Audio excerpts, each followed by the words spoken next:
16 anos de paz podem ser destruídos em um único segundo. Ele mudou de cidade, mudou de rosto e aprendeu a antecipar cada ameaça no horizonte. Mas como se preparar para o retorno daquilo que você mais ama e ao mesmo tempo mais teme? Em Uma Batalha Após a Outra, de 2025, o diretor Paul Thomas Anderson entrega uma história que vai muito além de um thriller de ação. É o retrato de um homem preso entre dois mundos, o que ele foi e o que ele tenta ser.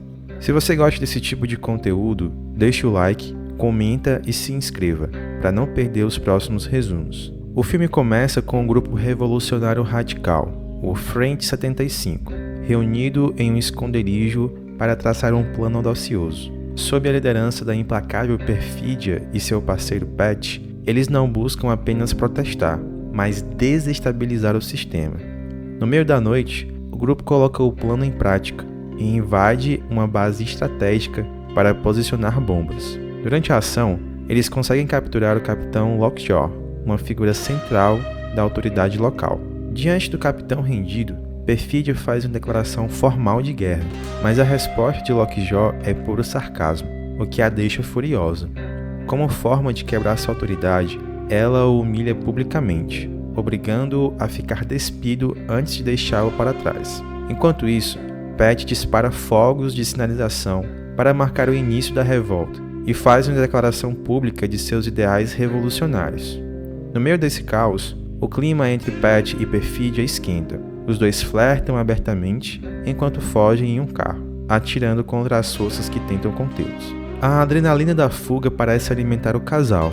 Patch continua ajustando detonadores em novos alvos, enquanto o flerte entre ele e Perfídia se intensifica, entre uma bomba e outra. Eles enviam um aviso direto para o senador, e pouco depois, o caos se instala.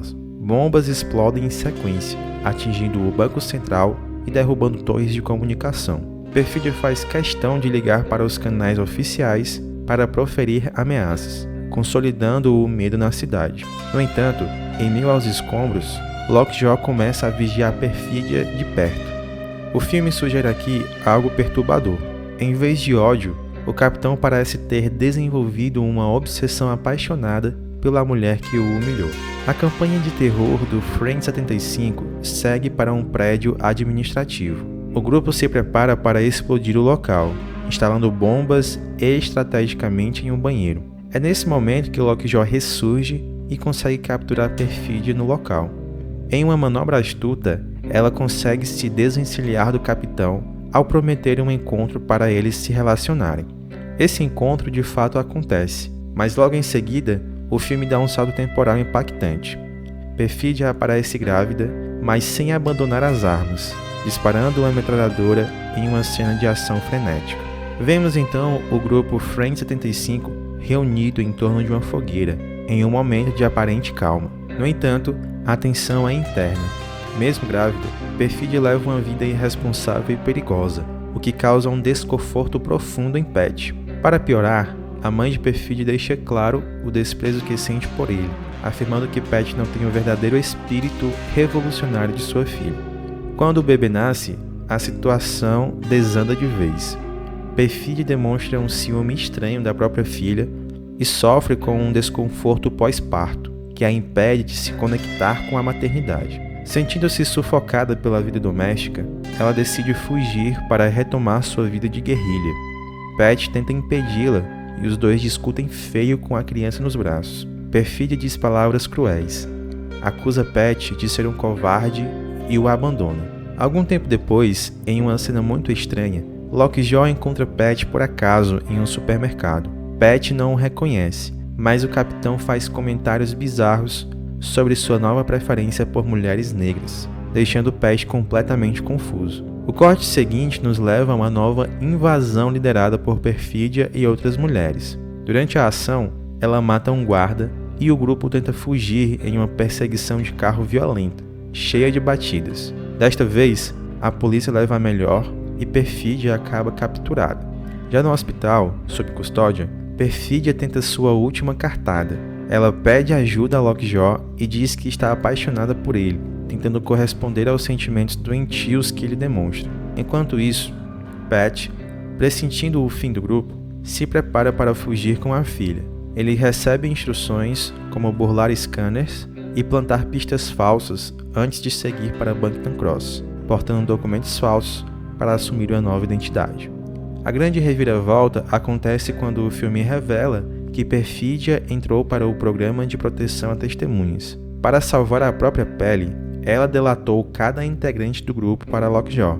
Graças às informações dela, a polícia localiza e mata sistematicamente vários membros do Frank 75, o que rende a Lockjaw uma promoção. No fim desta parte, Lockjaw chega à casa onde Perfídia deveria estar, mas ela não abre a porta. Ele a arromba apenas para descobrir que ela fugiu novamente, deixando-o em uma profunda tristeza. O paradeiro de Perfídia permanece um mistério total. O filme dá um salto temporal de 16 anos. Charlene, a bebê que vimos ser abandonada pela mãe, agora é Willa, uma adolescente forte que pratica artes marciais sob o olhar atento de seu mestre.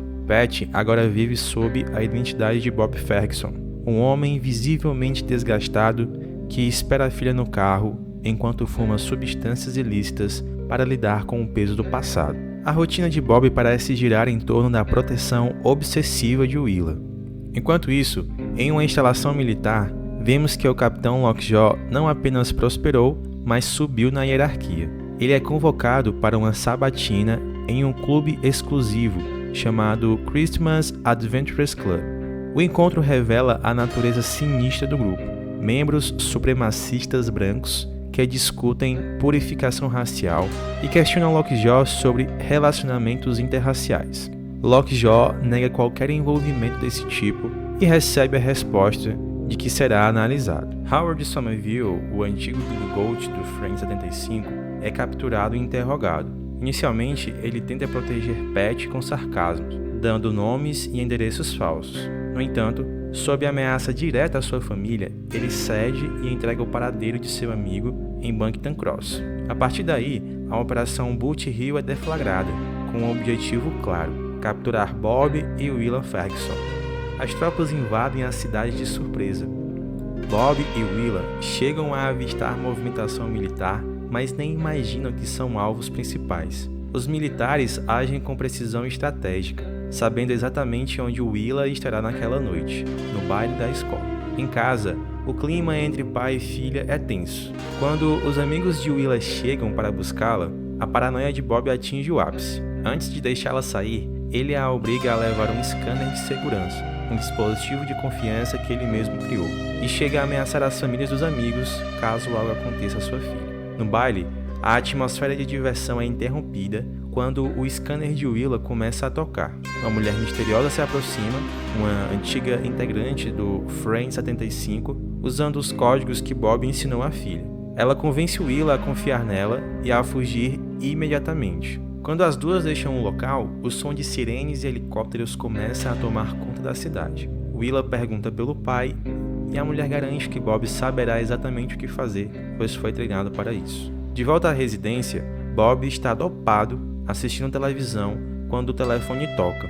Do outro lado da linha, uma voz feminina inicia um protocolo de emergência, exigindo o código de saudação.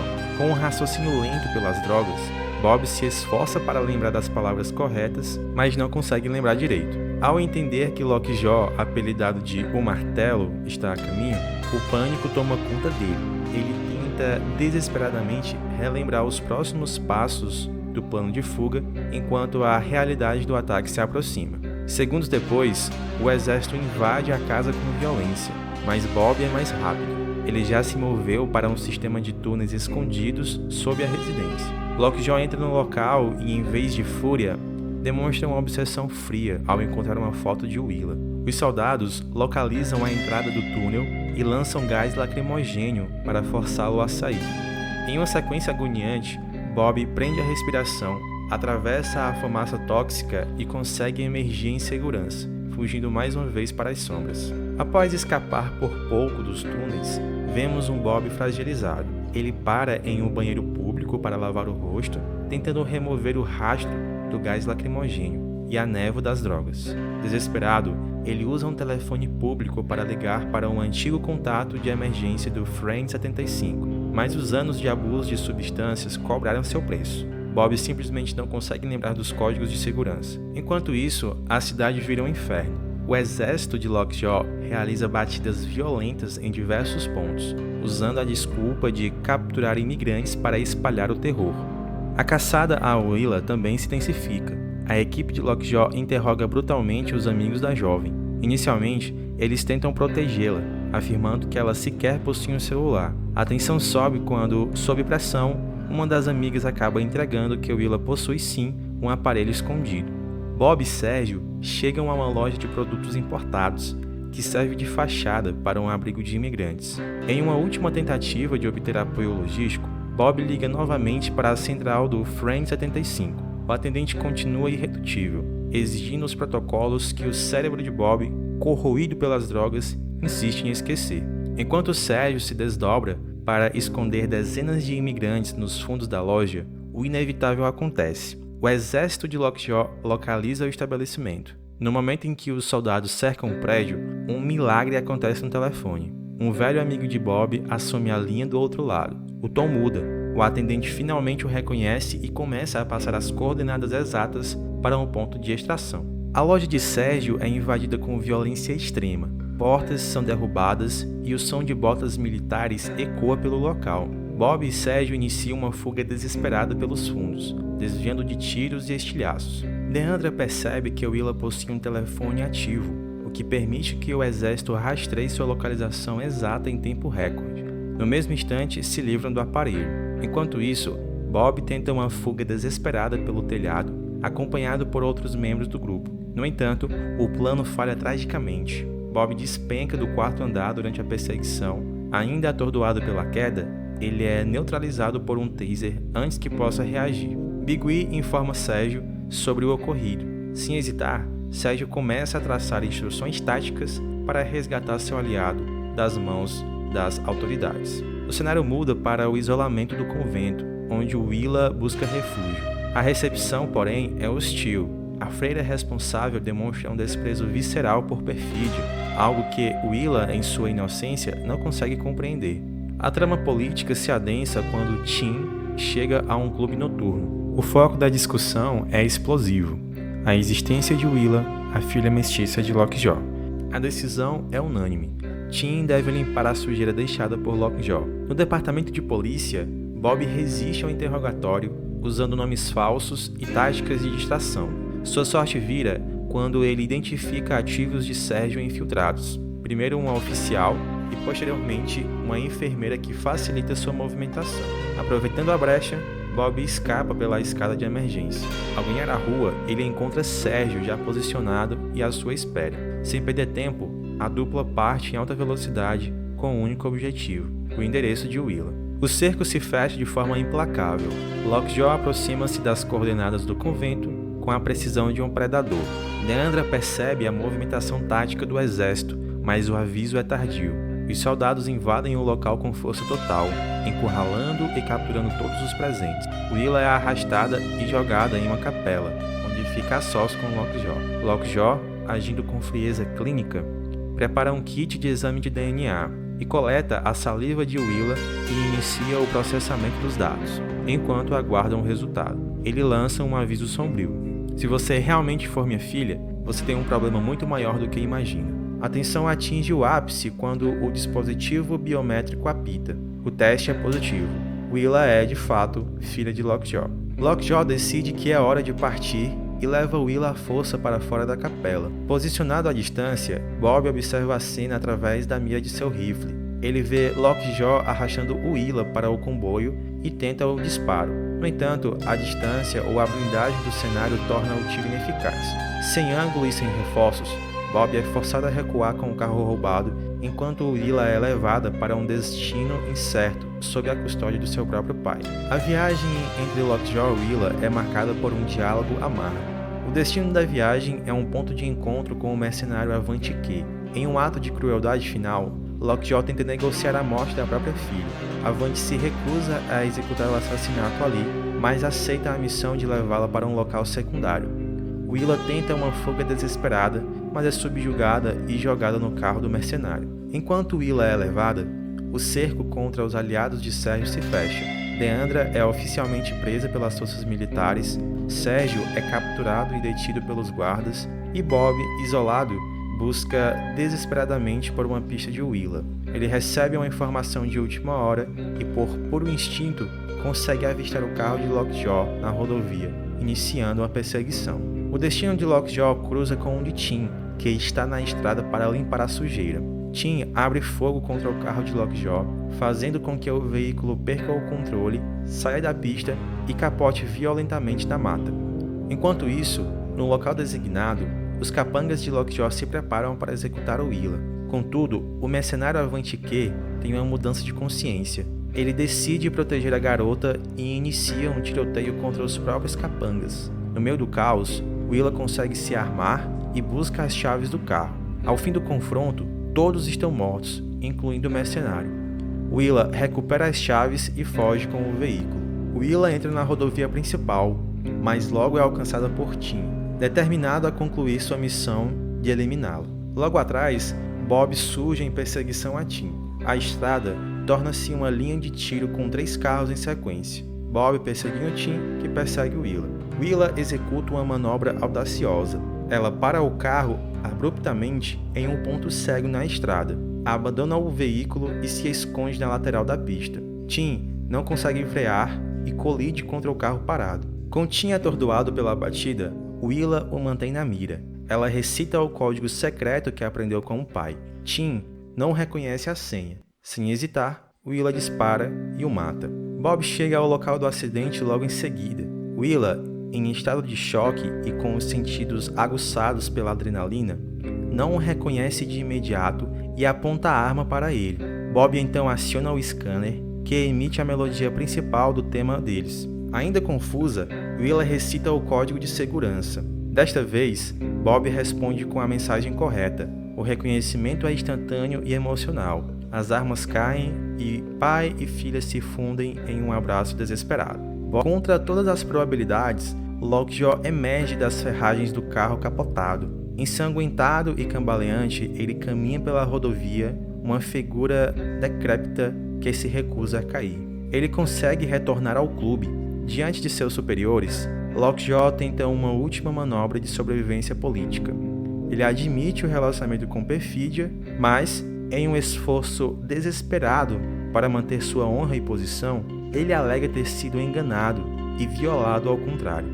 Aparentemente, sua retórica funciona. Ele recebe a notícia de que foi aprovado pelo conselho e é conduzido a uma suíte de luxo. No entanto, o conforto é uma armadilha. Assim que fica sozinho, um gás tóxico silencioso preenche a sala.